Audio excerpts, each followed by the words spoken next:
Welcome to Are We Gonna Talk About It with Ty and Taryn. It is a space where we have candid conversations surrounding faith, marriage, family, and ministry. Here we go. What's up, everybody? Let's talk. Let's toast our water. You know what we're talking about today? We are talking about me. Okay, that's our last time doing that one. I know y'all get tired. I know y'all get tired of saying that is absolutely if not you our know, last you time. know. No, And it's if not you our don't, last time. Where's that from? Oh, it was Ebony Jenkins. Yep. Okay. Shout out to Ebony Jenkins. If you know, you know. If you know, you know. Mm-hmm. If you don't know, now you Okay, know. guys. Glory. Who's that? That's Kirk Franklin. Okay. Dude, how you gonna try to come for me and my... Somebody said they looking forward to our song. Remember you were talking about how you know more old school songs than me? Oh, the song battle? Yeah, song battle. Somebody said they was looking forward to the song battle. I'm ready for it. Nah. We are definitely going to do that. Not on this episode. And a dance battle. How can we dance? The people who listen on the podcast can jump over to YouTube. Okay, that'll have to be... You can't see me. Yeah. My time is now. Okay, guys, check this out. Somebody in this room, somebody in here, it's a birthday. Somebody in here got a birthday. Somebody in here got a birthday. Me. Ty's birthday is coming up, everyone. And so I thought it would be so cool to just do an episode dedicated to him. This is hard. This is very hard. I didn't want to do this, by the way. Yeah, he did not want to participate, but, it is what it is. But I had to be here. Uh-huh. I'm just here so I won't get fined, boss. Uh-huh. Thank you for being here. So I just thought it would be good to, get to know Ty a little bit more for his birthday. How old are you about to be, honey? I know we have to sometimes pull out the calculator. You know what's funny? I was about to say 37. I've been 37 for about 2 years. Yeah. Okay. So how old are you going to be? 38. 38 years old, y'all. 38. Woo. Oh, wow. How you feeling about that? How you feeling about that? Oh, you trying to be funny. So he trying to be funny because I am I guess a little mini cougar here because I'm already 38. I don't think being the same age constitutes cougar. Well, I'm about to be 39. Oh my gosh, y'all. I'm about to be okay. We're not here about I don't me. think that still constitutes We're not here cougar. about me today. We're here about you. Big 38 coming up. Can I tell when your birthday is? Sure. May 1st. So you all will get this before his actual birthday, but I wanted to dedicate this episode to him. And so with that being said, we're going to jump into it. I think it's so cool to get to know you, especially if, you're listening, you just joined the Are We Gonna Talk About It fam, and you don't really know us. This is your opportunity to get to know Ty. Just more about him. And I think I more or less, I came up with some really good questions though. So this is what we're doing today. This may be a shorter, as Taylor would say, from all that. Oh, here it goes. So I just decided that, I wanted to do like some, hot seat questions for you. Don't worry. It's not anything that's incriminating or crazy or anything like that. But, just some fun questions. And then we'll get into some, some more deep things just about, your perspective on Let's do it. Your age and all of that. But, okay, here we go. What is one of the best jokes you know by memory? Oh, come on. I don't know any jokes. I don't. You tell jokes all the time. You come with the dad. But look, it's different. Dad jokes. It's different because I'm like, so there's. I ain't gonna say no names. We talk about this sometimes. Like some people are really good with stand up, and then other people are good behind the movie screen. So which one are you? I'm more so like just off the top. Impromptu. Yeah, impromptu. Okay, give me. There's some people like joke. you said. Give me a good joke. You can't do that. Like that's not how jokes work. Oh man, that's not how jokes work at all. And I don't have a favorite either. You don't? I could take a couple of Taylors and Tylers though. Go for it. What's a cow's favorite form of entertainment? The movies. Okay, that's a dad joke for sure. All right. That is definitely a dad joke. Okay. That's not my joke. That's Taylor's joke. That's by Taylor's the way. Joke. Okay. You told it to her, didn't you? No? Okay. Anyway. What ridiculous thing has someone tricked you into doing or believing? What ridiculous thing has someone tricked me into doing or believing? Oh, Lord. Oh, this is... There might be some incriminating. Okay, let's go ahead. No. Let's talk about it. No, we're not. No. I'm saying let's go ahead and share. I want you to share. Okay. Yeah. Are we gonna talk about it? We about to talk about it. When I was younger,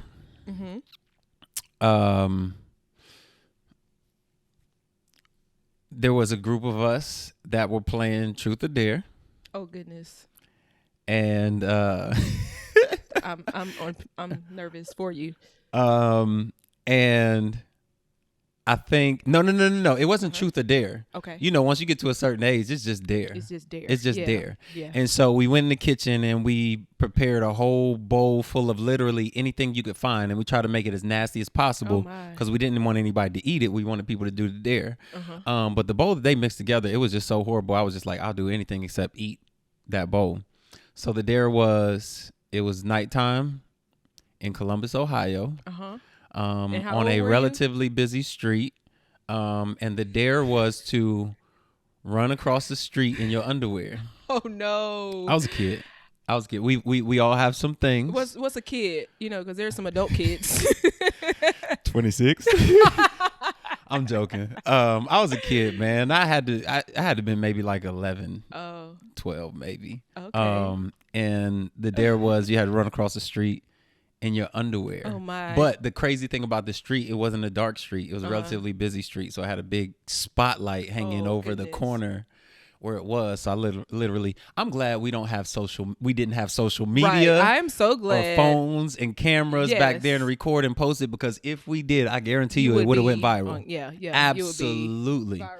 I'm talking about socks and underwear, hightailing it across the street. What? That seemed like that's from a movie. Next question. That's all you gonna get. Ain't no follow-up questions for this. That's all you're going to get for that. Bible character. Which Bible character would you want to have a conversation with? Are we going to talk about it? It's funny, man. We talked about this a few weeks ago at the church for our Well Wednesdays. I don't remember who I said, though, so it'll still be fresh. Okay. I think I want to talk to David. Okay, David. I know that's probably a popular one, but for this reason, not because he was so great or he was a great leader and he had so many victories, but to take somebody who was all the way at the top and then to have the lowest of the low moment as well. Like to be a man after God's own heart, but then to also be the one repenting and crying out to God, like, please don't take your spirit away from me. And like, I feel like everybody can relate to that, being on the mountaintop experience, but then being in the bottom of the valley, but still having that consistency throughout their life to still say, God, if I'm in the valley, I'm crying out to you, don't take your spirit. If I'm on the mountaintop, I'm like, I can't wear the king's robe. I need to wear my stuff to fight in, the stuff that you gave me. You know what I mean? Like that I might mess around and preach on this podcast today. Go for it. It's your birthday. Just like that consistency. It's your birthday. Have it your way. That faithfulness. Yes, sir. Testify. And just being able to be steadfast, like no matter what, like on the top, on the bottom, like good, bad, it don't matter. Like at the end of the day, God, I need you. You know what I'm saying? That's the testimony of my life, honestly. Yeah. Honestly. Yeah. Anyway, go ahead on with your next question and I quench don't even the spirit. know if I can. I'm gonna just sit for a minute. I'm scared to move. I will just stay here. Who is that? William McDowell. Stay. I don't want you to go. Oh, that song takes me in every time. My heart is. Y'all, if I don't know the words. I'm sorry. My heart is burning for your presence, Lord. I took the key higher. It's out of my range. Next question. Okay, next question. Here we go. What is a misconception that people have about you or have had about you? You know.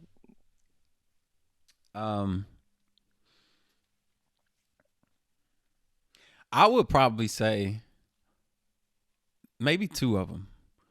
One is that I am antisocial. People used to think I was mean, but I haven't run across too many people that have thought I was mean, at least not in recent years, but antisocial for sure. Because if I'm being honest, I think I'm what's it called when you're an introvert and an extrovert? Ambivert. Yeah, that. I feel like I have to be out with people because that's part of what I not just what I do, but it's part of what God put on the inside of me. But then I'm perfectly okay with just being to myself. Same here, yeah. And just not going out and seeing nobody. Like, anyway, I'll just keep it at that. I was about to say something else. But so that people think that I'm antisocial, and I'm not. But sometimes who I am forces me to have to create conversation or initiate. Or to lighten up a room. The other thing would be kind of the opposite of that, is that I think it's a misconception for people to think that I don't know the word for it, maybe outgoing, or that I enjoy the spotlight, or I enjoy the platform or stage.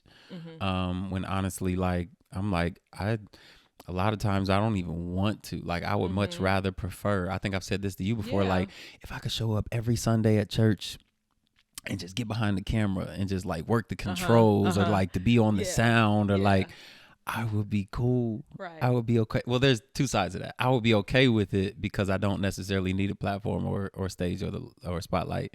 But then I also know, and I think that this might help somebody, it's helping me. I also know that because of what God put on the inside of me, I can't stay in the background. Right. And you've had to share that with me, even with social media. Yes, sir. So people might see my social media platform and be like, bro, you always making videos. And people even say, man, I love what you're doing. I love the content you're putting out, and your family and your kids and all of this. But I don't think a lot of people understand that I didn't want to be on social media. Right. And he did not. Nor did I want to be an influencer. But you shared with me one day, like, people need what you have. And so for me, that's the introverted part of me, just like, okay, God, you put this in me. I don't want to, but because you put it in me, I know I have to do it. And then when I do it, then, obviously people are just kind of like, oh, that's who you are. You're out in public and you're like, loud and you're bold and it's just like, no, I just understand that that's what people need. And it's not being fake either. Like, well, I'm gonna just do what people need and I'm gonna just be a puppet. It's more so like, this is what God put in me. And I am just learning. I'm not ashamed to say it. Yeah. I feel like I'm honestly just learning how to do what he put on the inside of me. And we ask ourselves these questions, like, we want to be intentional, even with social media. Like, what are we advertising? You know what I'm saying? When people come to our page, they should know what to expect. What are they going to get when they come to this podcast, when they come to YouTube, when they come to IG, Facebook? What are they expecting to see? And for me, it's like, that's what people need. That's what God put on the inside of me. So it comes easy because I'm just doing what he put in me. Yeah. Yep. Man, that's interesting because it's just like sometimes you hold on to, you're thinking like you're protecting yourself by not doing it when you're actually are constipated. No, absolutely. You're constipated. You need to release that stuff, guys. Let's be nasty for a minute. I sent you a video yesterday where a guy was blowing a trumpet and he said, Satan, I fart on you. Fart on his face. Okay, we're going to reel it back in. Yeah, we're not cutting this out either. Okay, it's on you. It's your birthday. You can do whatever you want. Thank you. If you got $10,000 for your birthday and you had to spend it today, how would you spend it? Man, you gonna make me air out all my stuff. How would you spend it? Podcast? Your birthday, you got to spend it all today. How would you spend it? I'll spend it on you, girl. Oh, what you gonna get me? That's an investment right there. Hallelujah. It's the gift that keeps giving. Oh, come on, Jesus. It's the gift that keeps giving. It's a seed. I sow that $10,000. I receive it. Because I believe that I'll be reaping for the next 10 years, if you know what I'm talking about. Okay. I cost a lot more than that. Sips water. Sips water. You wilding on this birthday episode. Y'all come back. No,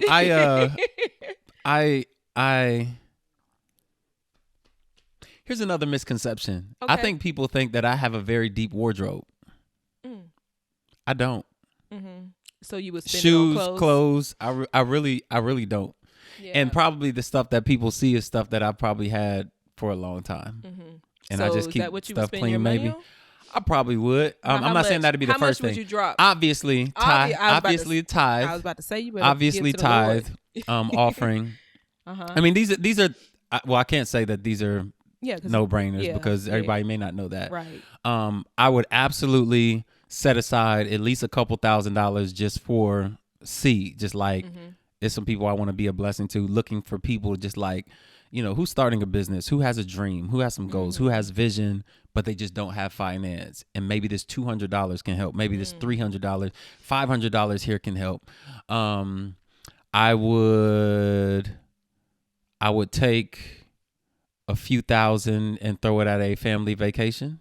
Let's go. Absolutely. And I know you might say, well, how's that? It's your birthday. No, my birthday. So you went down about. Oh, I'm sorry. 10 minus 2, that's 8. So 10 minus 10 minus 1,000 for the tithe. And then I would set aside about 2,000 for seed.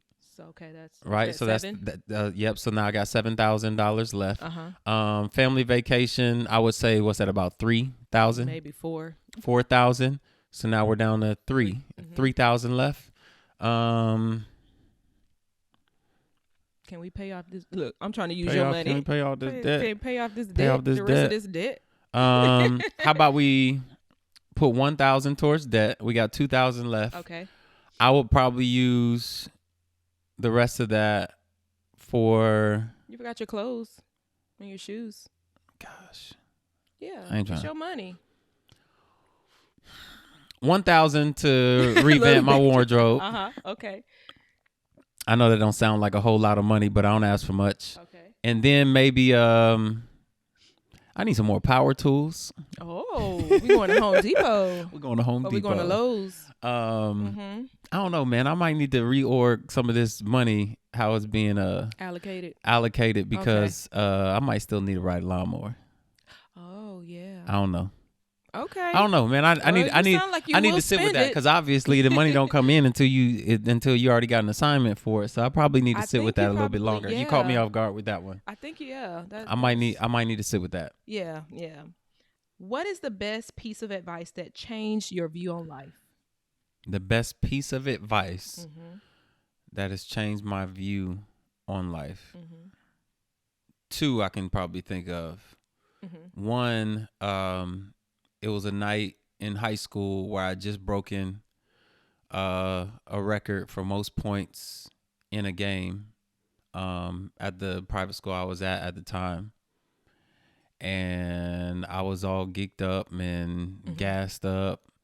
And I got in the car and my dad said, "Stay humble."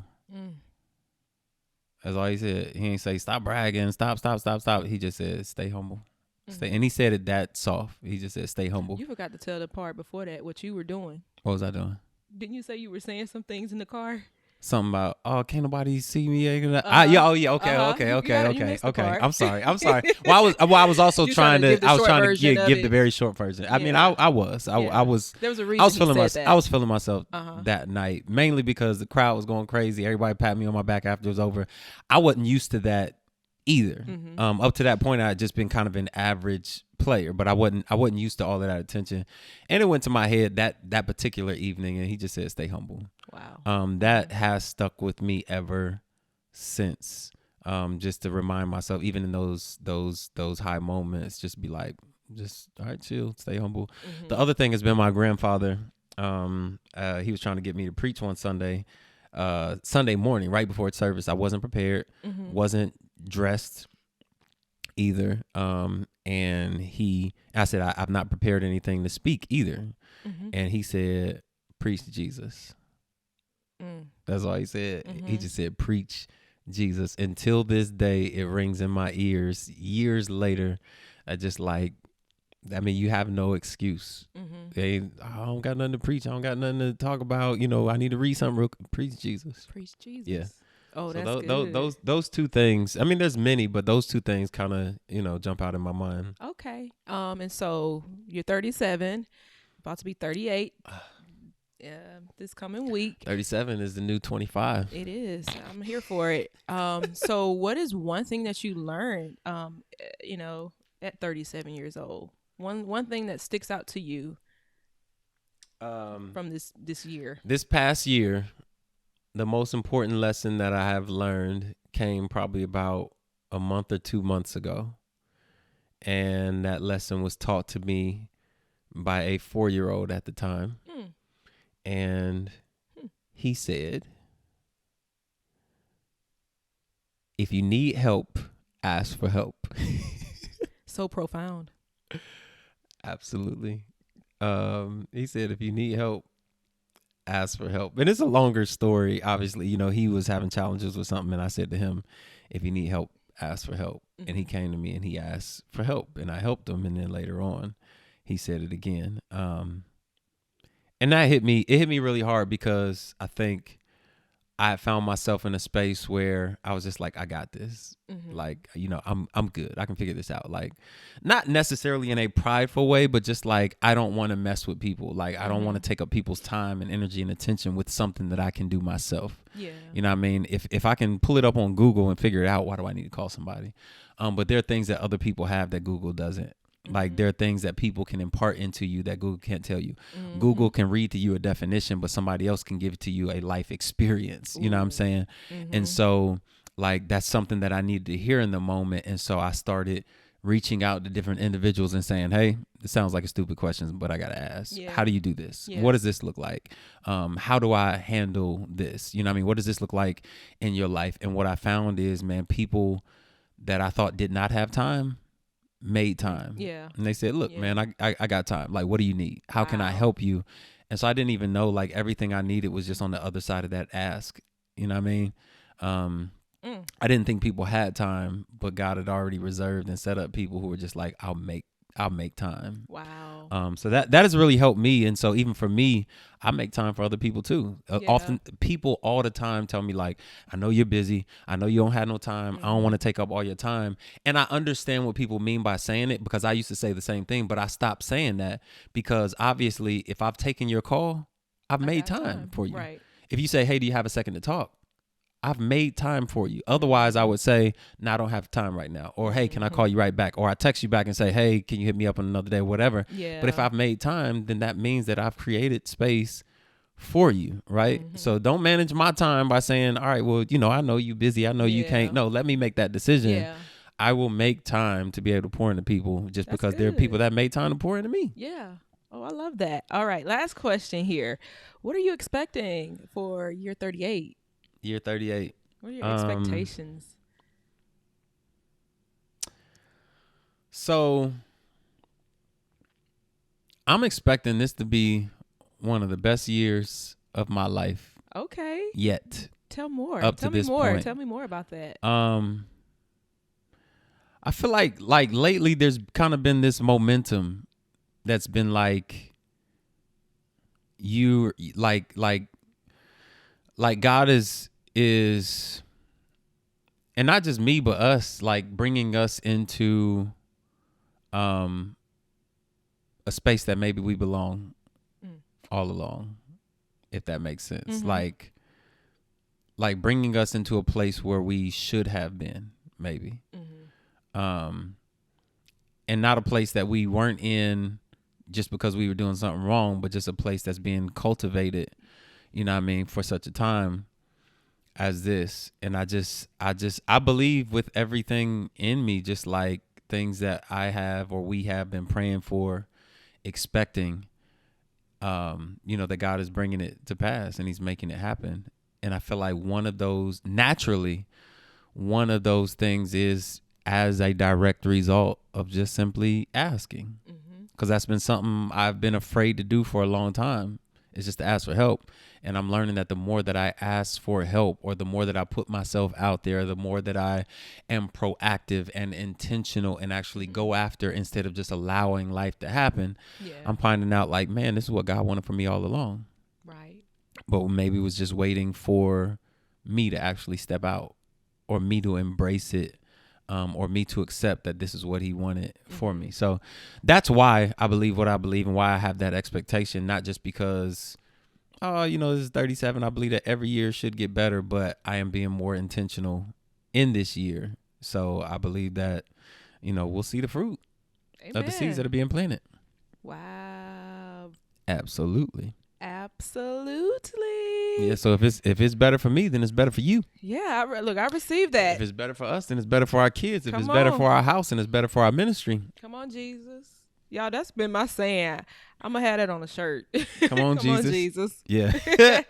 go for it. I know. Don't y'all steal my idea. Go for it. We ain't going to release this podcast until it's already out. So the shirt's out. Shirts can be purchased now. No, I'm just playing. Right. Man, thank you so much for just going along with this episode, this special birthday episode for you. And I believe that even though we had the fun questions and we laughed and joked and everything, like you really dropped some really good nuggets that I think it's going to be great. And so if you do listen all the way through to this episode, please let us know, like, something that was shared today. Drop it in the comments. Of course, as always, we ask that you like, subscribe, share, get the word out on this podcast. Definitely. It's free. We're not asking you to spend some coins unless God put it on your heart to do so. But spend some time to hit that like, share button in the comment below. 1-2 seconds, all of that. So we thank you so much for tuning in, and we will see you all in the next episode. And trust me, the next episode is going to be good. Hold on, can we finish it on this note? Yes. I saw this video the other day. Happy birthday to me. Happy birthday to me. Happy birthday. Yes. Oh my goodness. Okay, y'all. So y'all know we will find the funny videos. Y'all know us. Okay, until next time, we will see you all later. Bye, and happy birthday, honey. I love you. I love you too.